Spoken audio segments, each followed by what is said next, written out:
Imagine playing a demo so terrifying that millions of people are still talking about it more than a decade later.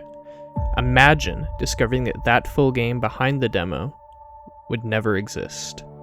No release date, no sequel, no explanation that satisfied fans. Just one of the biggest what-ifs in gaming history.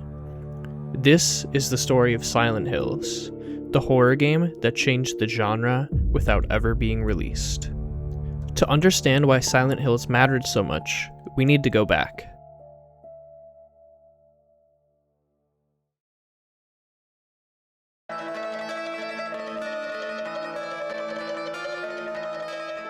The Silent Hill series began in 1999 as Konami's answer to the survival horror boom.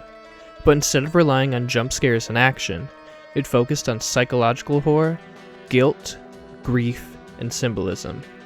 Then came Silent Hill 2.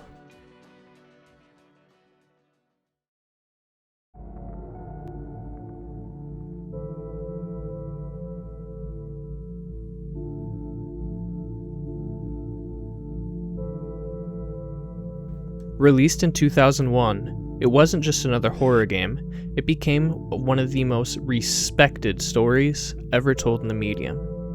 Players weren't simply fighting monsters, they were confronting trauma. Every creature represented something deeper.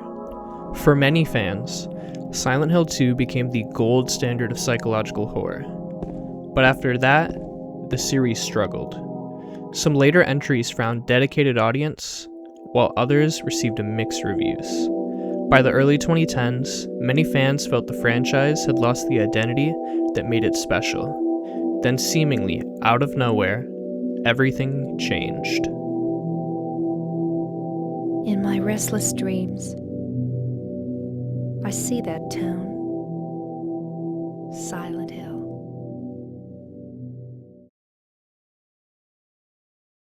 On August 12, 2014 during Gamescom, a free PlayStation 4 demo quietly appeared on the PlayStation Store.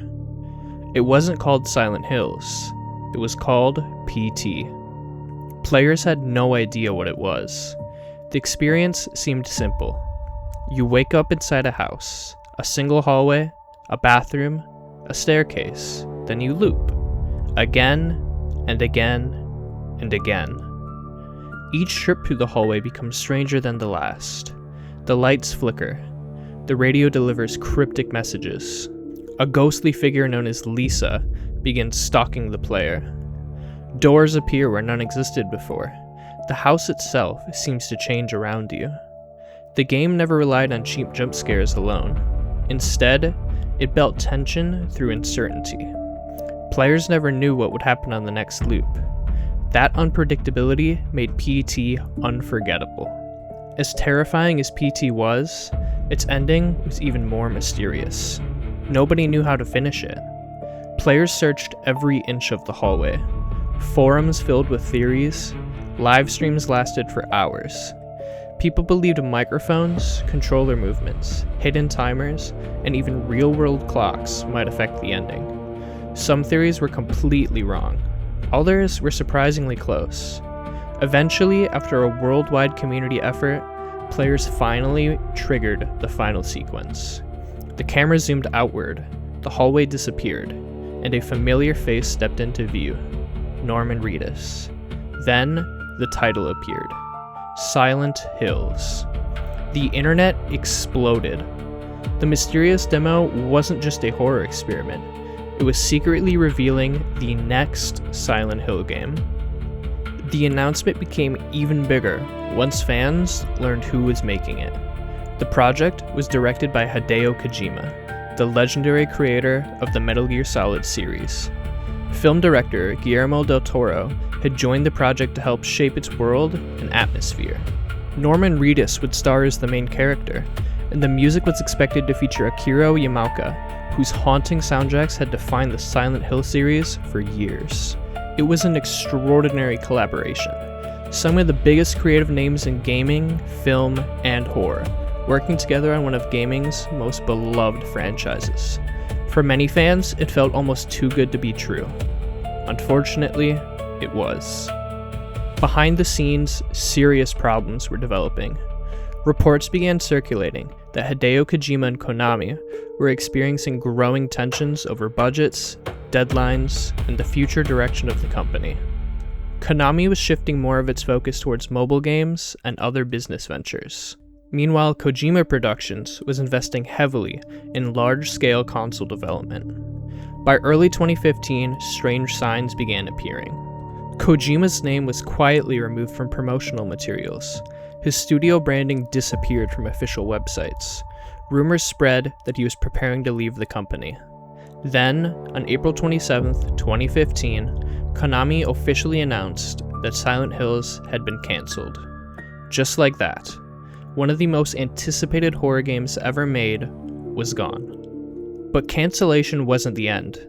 It was only the beginning. Konami removed PT from the PlayStation Store. Players who hadn't downloaded it before its removal could no longer obtain it legally. Consoles that still had PT installed instantly became collector's items. Some systems were reportedly listed online for hundreds or even thousands of dollars, though sale prices varied widely depending on demand and whether the demo remained installed.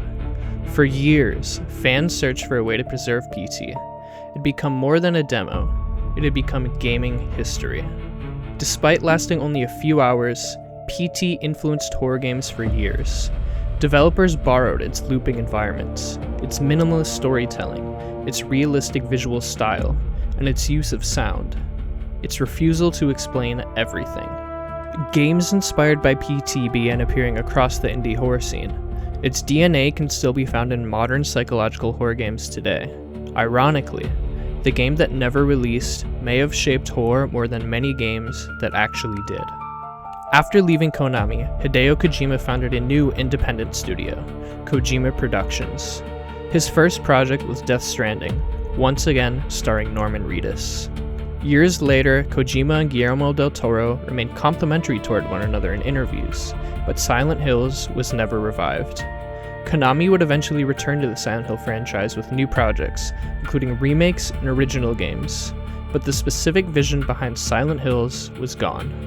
For many fans, nothing has ever replaced it. That being said, we did just get a first look at Kojima's next potential horror game, OD. It's developed in partnership with Xbox Studios and filmmaker Jordan Peele, and explores the concept of overdosing on fear.